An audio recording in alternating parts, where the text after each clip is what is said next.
Sir ये फरमाइएगा कि आपने अभी जब पहलगाम का फॉल्स फ्लैग ऑपरेशन है इसके मशकूक होने के हवाले से जो बात की, तो जो FIR सामने आई है वो भी बहुत मशकूक है और इस पे तो बहुत सारे इंडियन जो एनालिस्ट हैं वो भी बड़ी लेदे कर रहे हैं कि 6 किलोमीटर दूर वहाँ से पुलिस स्टेशन था, लेकिन 10 मिनट में ही FIR भी दर्ज हो गई और उन्हें ये भी पता चल गया कि ये इसमें पाकिस्तान इन्वॉल्व है। तो इस सारे अमल को आप किस तरह से देखते हैं?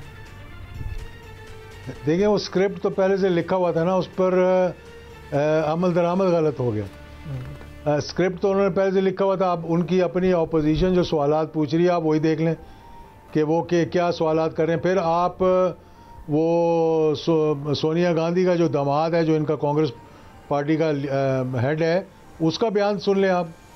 वो भी यही बात कर रहा है कि भाई ये किस तरह हो सकता था, कैसे पाकिस्तान ने ये किया। वो भी अपने आप को उनको ये ब्लेम कर रहा है बीजेपी की गवर्नमेंट को कि इन्होंने खुद ये मामला जो है वो करवाए। सर आप ये फरमाइएगा कि जब आपके वालिद मोहतरम पाकिस्तान में सदर थे उस वक्त भी बहुत टेंशन थी, जंग होने वाली थी, फिर उन्होंने एक नई इस्तिलाह आई हमारे सुनने में, क्रिकेट डिप्लोमेसी। तो आप क्या समझते हैं कि पाक भारत जो है मामलात उनको किस तरीके से हल करना चाहिए? देखें, मैं वो बात, ये दोनों इंसिडेंट जो मैंने आपको बताया ना, जो कि कोटा पे जो हमले का था, ये भी उसी वक्त हुआ जनरल ज़िया-उल-हक शहीद के ज़माने में। और हिकमत अमली ये थी पाकिस्तान की कि एक तरफ जहाद था पूरे हमारे ईस्टर्न बॉर्डर के ऊपर, वेस्टर्न बॉर्डर के ऊपर अफ़गानिस्तान के अंदर, और दूसरी तरफ हिंदुस्तान था।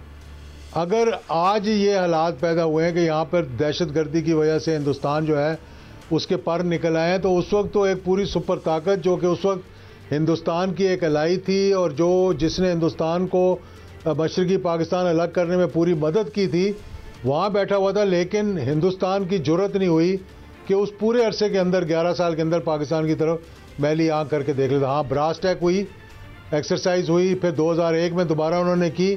ब्रास टैक एक्सरसाइज है जिसके अंदर ये क्रिकेट डिप्लोमेसी हुई थी। और 1984 में जो पाकिस्तान ने कोल्ड टेस्ट किया था, 1986 में राजीव गांधी को ये समझा दिया गया था जाकर कि पाकिस्तान के साथ पंगा ना लेना, क्योंकि जो चीज़ तुम्हारे पास है वो हमारे पास भी है।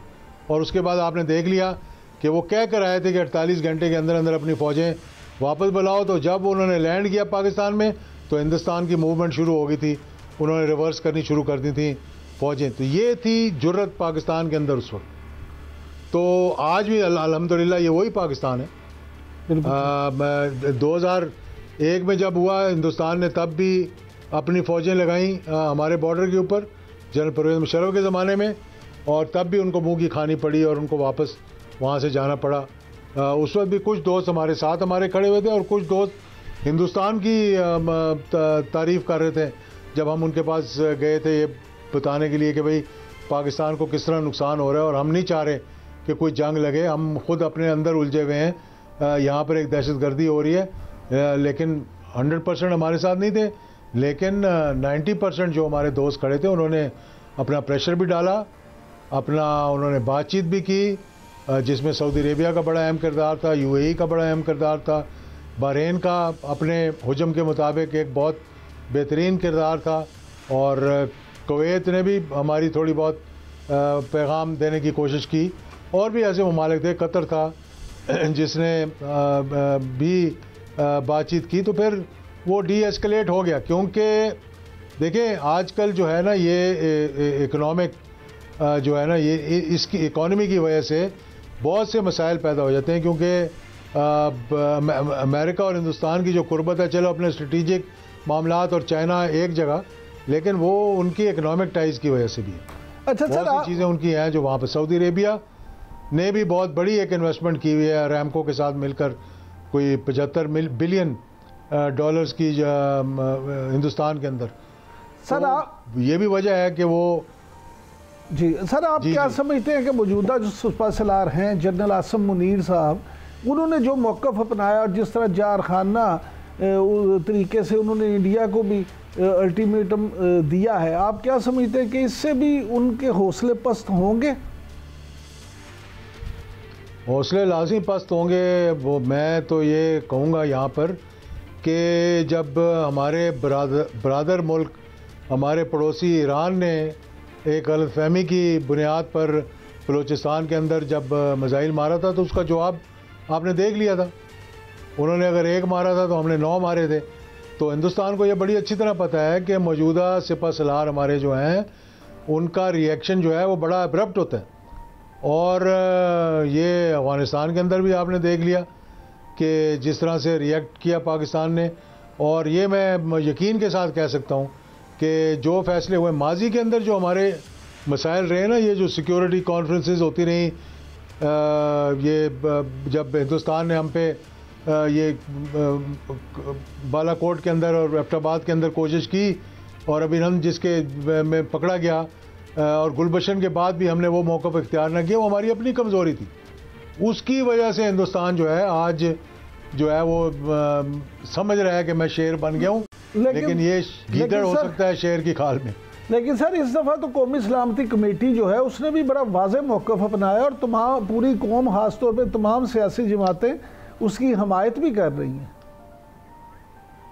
यही बात मैं आपको बता रहा था कि ये एक कुदरती कौम को जो कि एक बिखरी हुई थी इकट्ठा करने के लिए अल्लाह ताला ने हमें एक मौका दिया है कि हमारी फ़ौज जो है वो 7 लाख लोगों की नहीं, हमारी फ़ौज जो है वो 24-25 करोड़ लोगों की है। अच्छा सर, इस मुल्क का हर शख्स जो है वो एक सिपाही है अपनी फ़ौज का। अच्छा सर, ये फरमाइएगा कि बरतानवी अखबार की रिपोर्ट है कि अगर खुदा न खास्ता पाकिस्तान और इंडिया की जंग हुई तो ये एटमी जंग होगी और उसमें फौरी तौर पे 15 करोड़ जानों का और अल्टीमेटली पूरा देखा जाए तो 3 अरब जानें जो हैं वो उनका ख़तरा है। आप इस सारे अमल को किस तरह से देखते हैं? देखिए, मैंने तो कहा ना, ये पहले मैं कह चुका हूँ कि ये जंग है। अगर जंग लगी तो ये जंग नहीं होगी, ये जंग और जंग से एक कदम आगे जाएगा मामला। अल्लाह ना करे कि कहीं जंग लग जाए और कोई एक मुल्क जो है वो दूसरे मुल्क की कोई इलाके पे कब्ज़ा कर ले तो वो कैसे रिटेलिएट करेगा? आपका क्या ख्याल है? खामोशी से बैठकर कोई शिमला मुआहदे की तरह जाएगा अपने कैदी वापस लेने के लिए? नहीं, वो गुजर चुका हमसे जो गलतियां हुई थी उस वक्त जब हमने ये बायलैटरल मुआहदा कर लिया था। आज हिंदुस्तान को एक और भी बड़ी तकलीफ़ है, वो ये है कि बांग्लादेश के अंदर एक हिंदुस्तान के ख़िलाफ़ बहुत नफ़रत पाई जा रही है और पाकिस्तान के साथ उनके रवाबत जो हैं वो बेहतर हो रहे हैं। हमारी फ़ॉरेन सेक्रेटरी अभी वहाँ गई, हमारे फ़ॉरेन मिनिस्टर जाने वाले हैं, उनकी क्रिकेट टीम यहाँ आई, हमारी क्रिकेट टीम वहाँ जाएगी। तो ये हिंदुस्तान को बहुत ज़्यादा तकलीफ़ है कि ये दोनों ममालिक कैसे करीब आ रहे हैं। तो वो पूरी कोशिश कर रहा है कि किसी न किसी तरीके से कोई ऐसा इशू खड़ा किया जाए जिससे कि अटेंशन को डाइवर्ट किया जाए। अच्छा सर, आखिर में सिर्फ ये बता दें कि उमर अयूब साहब जो हैं उनका कहना है कि पाकिस्तानी कौम तकसीम है और सिर्फ बानी PTI ही इसको मुत्तहद कर सकते हैं। ये ऐसे मौके पे इस स्टेटमेंट को आप किस नज़र से देखते हैं? बात यह है कि ये सारे सियासतदान हैं। सियासतदान हमेशा अपने आप को देखता है कि मैं इस मौके से क्या फ़ायदा उठाऊं।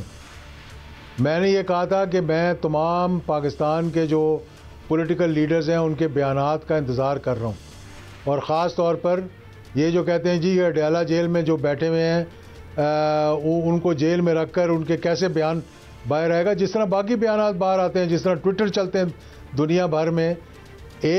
अब ये मौका है, एक और मौका है कि PTI एक अपना ऐसा किरदार अदा कर सकती है जिससे कि वो एक कदम पीछे जाने के बजाय एक कदम आगे बढ़ सकते हैं। और अगर जो भी इस वक्त स्टेट्समैन बनेगा, पॉलिटिशियन नहीं, पॉलिटिकल लीडर नहीं, जो दीवार के पीछे देख सकेगा वो पाकिस्तान को जोड़ने के लिए बयान देगा, वो पाकिस्तान के लिए कुर्बानी देने के लिए तैयार होगा और वो हर चीज़ अपनी कुर्बान करेगा पाकिस्तान के लिए। ये छोटे छोटे लोग जो इस किस्म की बातें करें, मुल्क तकसीम है, भाई क्या हुआ मुल्क तकसीम है? हिंदुस्तान तकसीम नहीं है। हिंदुस्तान के अंदर जाके देखें, आपको जिस स्टेट में जाएंगे अलग ही नज़र आएगा कि भाई ये मामलात हैं। इंशाल्लाह पाकिस्तान तकसीम नहीं है, पाकिस्तान मुत्तहद है और जब भी हमारा दुश्मन हमारी तरफ मैली आंख करके देखेगा पूरी कौम जो है वो एक जगह खड़ी होगी। अगर किसी ने, ये मैं उन लोगों को पैगाम देना चाहता हूँ कि इस मौके पर कोई अलग मौका इख्तियार किया तो कौम उसको रिजेक्ट कर देगी। ये आज नोट कर लें आप मेरी। बहुत शुक्रिया एजाजुल हक साहब। नाज़रीन, आपने हक साहब की गुफ्तगू सुनी। उनका कहना है कि इस वक्त अगर किसी ने भी पूरी कौम साथ मिल के एक ही मौक़िफ़ इख्तियार ना किया बल्कि अलग मौक़िफ़ इख्तियार किया तो कौम उसको रिजेक्ट कर देगी।